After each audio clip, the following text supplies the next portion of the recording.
আজকে আমি আপনাদের ফাইন্যান্সিয়াল স্টেবিলিটি আনার খুব সহজ কিন্তু ইফেক্টিভ অ্যাস্ট্রোলজিক্যাল রেমেডি সম্বন্ধে জানাবো।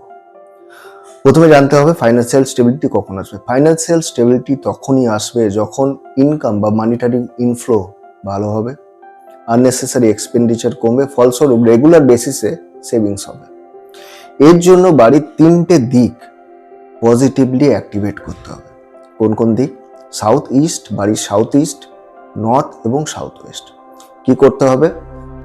সাউথ ইস্ট ডিরেকশনে লাল রঙের, সাউথ ওয়েস্ট ডিরেকশনে ইয়েলো বা হলুদ রঙের, নর্থ ডিরেকশনে ব্লু কালারের একটা লাইট লাগাবেন।